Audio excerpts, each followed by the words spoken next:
Assalamualaikum warahmatullahi wabarakatuh.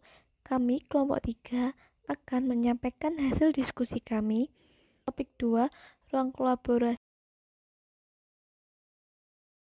Understanding by Design atau UBD dimaknai sebagai sebuah desain untuk sebuah pemahaman secara mendalam dengan alur yang disebut dengan backward design atau desain mundur yang bertujuan untuk mengingat tugas yang harus diselesaikan agar guru dapat merencanakan kegiatan untuk mencapainya atau bisa disebut pelatihan terencana. Dalam mewujudkan pembelajaran untuk pemahaman melalui metode Understanding by Design, pendidik perlu merencanakan pengalaman belajar yang harus dimiliki peserta didik dan instruksi pengajaran selama proses pembelajaran.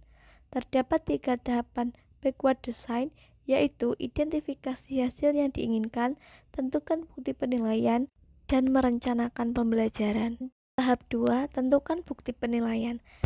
Pada tahap ini, untuk menunjukkan bukti bahwa siswa telah mencapai hasil yang diinginkan dalam memenuhi standar.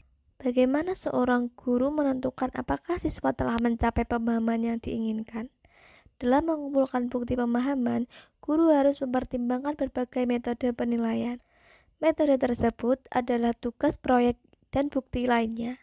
Tugas proyek meminta siswa untuk menerapkan pembelajaran dalam situasi yang otentik untuk menilai pemahaman dan kemampuan untuk mentransfernya. Sedangkan bukti lain seperti kuis, tes, pengamatan, atau portofolio digunakan untuk melengkapi penilaian guna mengetahui pengetahuan siswa dan apa yang akan dapat dilakukan. Kemudian penilaian. Penilaian merupakan proses untuk mendapatkan informasi dalam bentuk apapun yang dapat digunakan untuk dasar pengambilan keputusan. Ruang lingkup penilaian pada pembelajaran ada 3. Yang pertama, penilaian sikap. Yang kedua, penilaian pengetahuan. Yang ketiga, penilaian keterampilan. Bentuk-bentuk penilaian dalam pendidikan ada 2, yaitu yang pertama, penilaian formatif.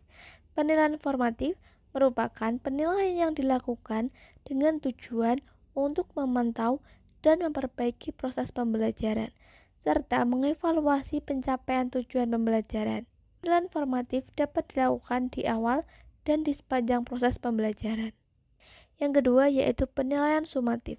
Penilaian yang bertujuan untuk menilai capaian tujuan pembelajaran atau capaian pembelajaran atau CP murid sebagai dasar penentuan kenaikan kelas atau kelulusan dari satuan pendidikan. Penilaian pencapaian hasil belajar murid dilakukan dengan membandingkan pencapaian hasil belajar murid dengan kriteria ketercapaian tujuan pembelajaran. Penerapan tahap 2, bukti penilaian. Tahap 2, menentukan bukti penilaian. Tugas kinerja. Tugas kinerja yang pertama yaitu siswa dapat menjelaskan yang pertama, bagaimana gaya gravitasi bekerja. Yang kedua, bagaimana proses operasi hitung nilai uang. Tugas kinerja yang kedua yaitu siswa dapat menginterpretasikan dengan yang pertama, menjelaskan cara kerja gaya gravitasi. Yang kedua, menjelaskan proses kegiatan operasi hitung nilai uang melalui kegiatan jual beli. Tugas kinerja yang ketiga yaitu siswa dapat menerapkan yang pertama, gaya gravitasi untuk kehidupan sehari-hari. Yang kedua, operasi hitung nilai uang dalam kehidupan sehari-hari. Bukti lainnya yang pertama yaitu buku siswa, LKPD, diskusi, percobaan, dan soal latihan. Berikut merupakan rangkuman hasil kerja tahapan 2, tentukan bukti penilaian yang diinginkan dalam pengembangan kurikulum. Dalam mewujudkan pembelajaran untuk pemahaman melalui metode Understanding by Design, pendidik perlu merencanakan pengalaman belajar yang harus dimiliki peserta didik dan instruksi pengajaran selama proses pembelajaran. Untuk sampai pada perencanaan ini, pendidik harus mengidentifikasi terlebih dulu hasil belajar yang diinginkan. Pendidik perlu mendata apa saja yang seharusnya diketahui, dipahami, dan mampu dilakukan oleh peserta didik dan pemahaman seperti apa yang diinginkan oleh pendidik. Sudah itu, pendidik menentukan bukti-bukti yang menunjukkan bahwa peserta didik benar-benar memahami materi belajar. Yang dimaksud dengan bukti atas hasil yang diinginkan selama proses pembelajaran adalah hal-hal yang dikumpulkan melalui penilaian. Bukti ini bukan hanya tes akhir, melainkan juga kuis, tugas, proyek, observasi, dialog, dan penilaian dari peserta didik. Dengan hasil yang diidentifikasi secara jelas dan dengan bukti memadai atas pemahaman dalam pikiran peserta didik, pendidik memikirkan aktivitas pembelajaran yang diperlukan.